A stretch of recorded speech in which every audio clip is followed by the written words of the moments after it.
Amigos y amigas, estamos conversando con Steve Ster en la librería del Virrey sobre la memoria, la verdad, la justicia.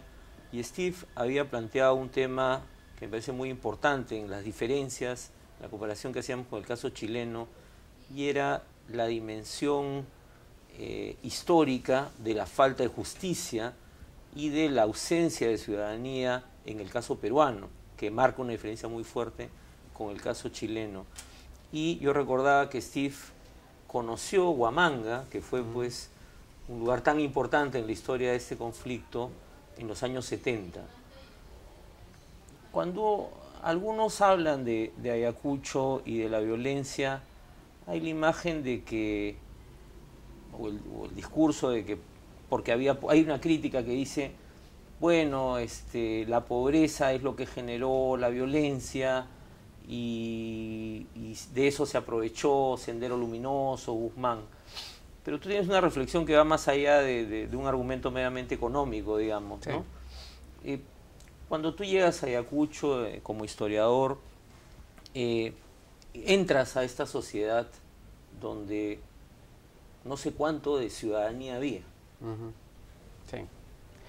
Bueno, hay dos niveles. Primero se puede decir de que en general era una época en América Latina, los 60 y los 70, en que el viejo régimen ya no iba a funcionar. Hasta los no revolucionarios querían hacer reformas profundas. Es decir, se entendían de que el viejo régimen ya no puede seguir. Hasta los mismos Estados Unidos planteaba, para prevenir otra Cuba, la Alianza para el Progreso. Claro, y la reforma agraria era un tema... Entonces, en general, está en juego en América Latina cómo vamos a superar una situación que ya no es sostenible. La necesidad de alguna transformación se nota y está presente en el aire.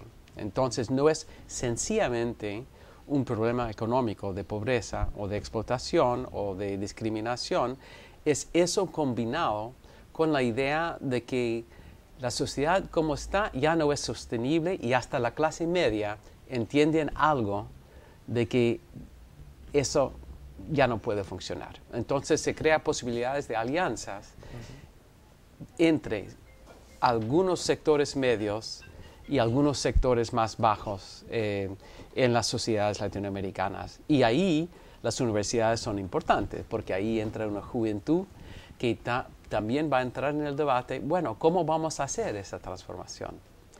Y habiendo pasado la Revolución Cubana, habiendo abierto la idea de que la transformación es necesaria y es posible, entonces ahí entra un debate.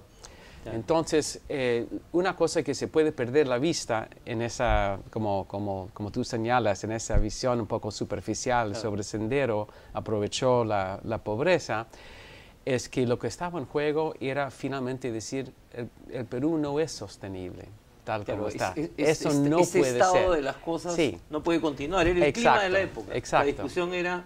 ¿Cómo se hace el cambio? Entonces había mucha movilización social, independientemente de Sendero, en muchas partes. Luchas por las tierras, movimiento obrero, luchas de construir pueblos jóvenes que pueden funcionar, demanda del gobierno de Velasco, y además una cierta respuesta del gobierno de Velasco, diciendo que nosotros vamos a hacer nuestra transformación así. Entonces, lo que está en juego es una serie de proyectos o visiones, a veces vagas, pero de todas maneras, algunas más vagas que otras. Y Sendero es solamente uno de esos. O sea, tiene que ser leído así, no como una... Exacto. Hay una descomposición de una sociedad que ya no va a funcionar y tampoco va a funcionar en Ayacucho. Hay la posibilidad de una nueva alianza y desde las comunidades hay una idea del progreso que cruza con eso. Es decir, una manera de construir progreso no es solo pobreza, es una idea de progreso.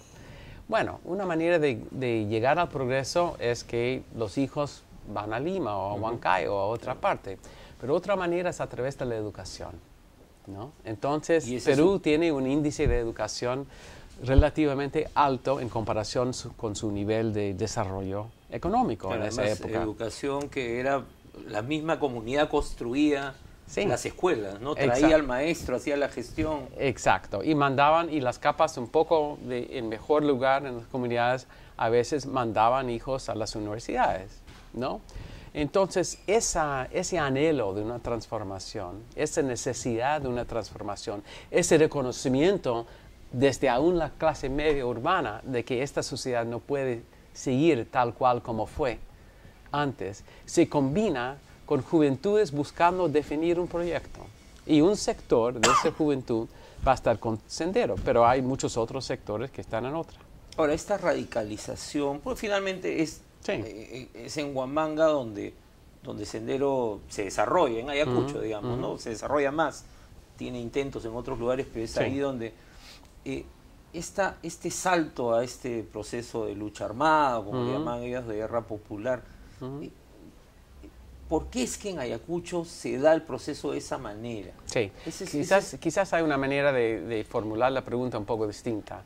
¿Por qué en algunas comunidades en Ayacucho lograban conseguir una base más amplia antes de perder esa base, mientras en otras comunidades se produjo mucho más rápidamente el rechazo al Sendero?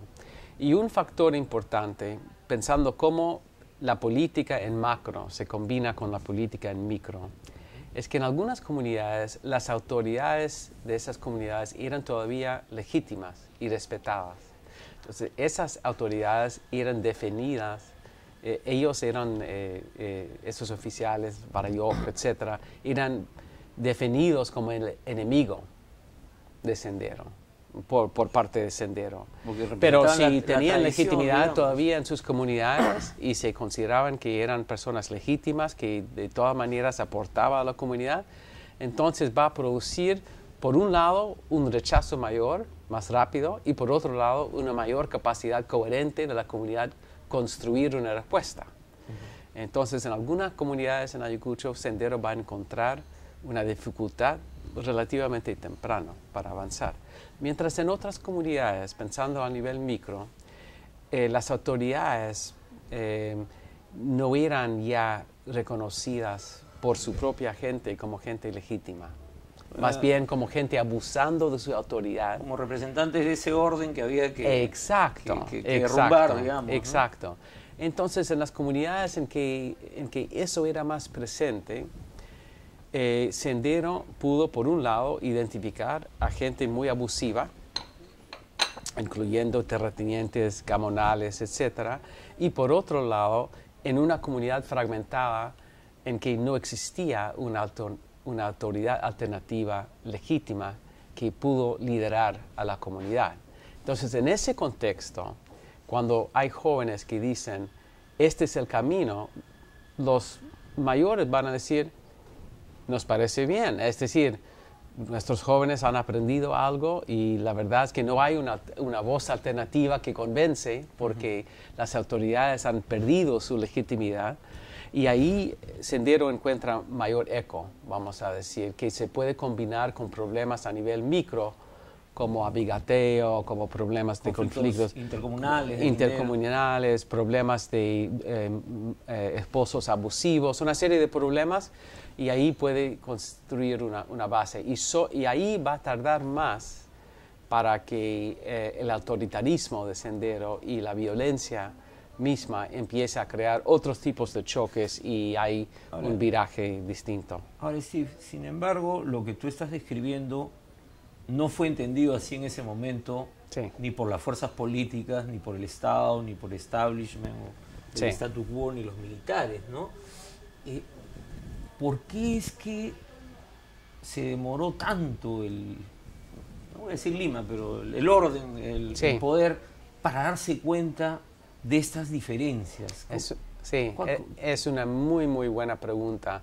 Bueno, por un lado se ve ahora porque hay toda una generación de gente que estudia en profundidad y nos ha dado esa visión. Eso no, si pensamos en personas como Olga González, Ponciano del Pino, Miguel Lacerna, Jamie Heilman, McKenna Ulfe y todo el grupo en un nuevo libro publicado por Cynthia Milton que ha trabajado el arte. Es decir, hay muchos, la mayoría de ellos son peruanos que realmente se han metido para estudiar a fondo.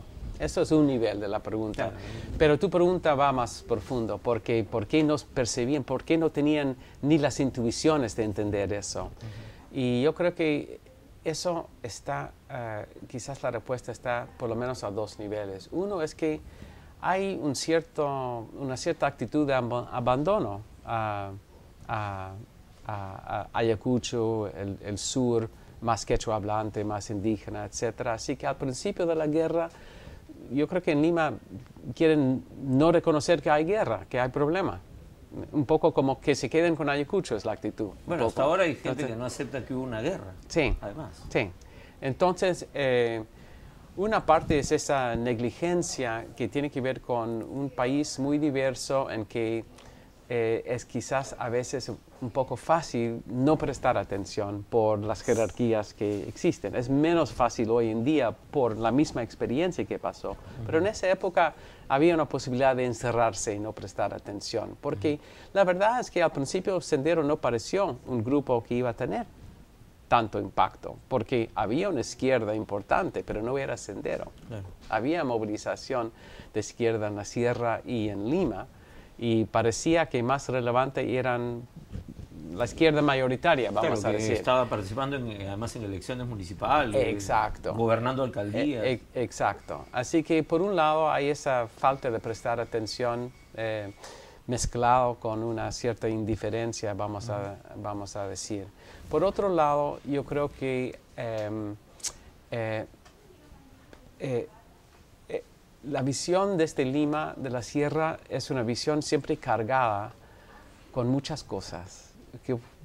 ¿No? Una idea de qué cosas son los indios, qué cosas son Perú indígena, y cuál es nuestra tragedia, nuestra relación trágica y tragedia Claro, ahí. eso que se llama Y la Perú Comisión profundo, ¿no? Exacto. Una Y la cosa Comisión lejana. Vargas Llosa es un muy buen ejemplo ahí, porque ahí cuando hay la matanza de Uchuracay, de los 8 periodistas, entonces desde Lima hay una necesidad de tomar muy en serio lo que pasó.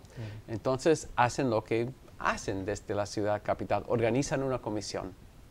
No, Pero notables, ¿no? De notables. Y dentro de esa comisión hay algunas personas que sí saben de la cultura quechua, la cultura indígena, pero aún así está aún teniendo evidencias de lo que pasó en Uchuracay. Es difícil mirar a esas evidencias frente al paradigma de qué es el Perú indígena. Es un Perú que sufre y es un Perú ignorante, es decir, no son ciudadanos, son ignorantes, Claro. y entonces se pueden equivocar fácilmente, o pueden ser gente manipulada por otros fácilmente. Todo pueden ser menos personas que tienen vida, analizan la vida y toman acción. Claro, personas libres. Exacto, No se les percibe así. Steve, tenemos que irnos a un corte y volvemos para un último bloque, una última parte de la conversación, justamente donde quiero plantearte, bueno, pasaron 30 años de Uchuracay, 12 años del informe, y ahora algunos de estos temas que tú planteas siguen latiendo en nuestra sociedad. Volvemos.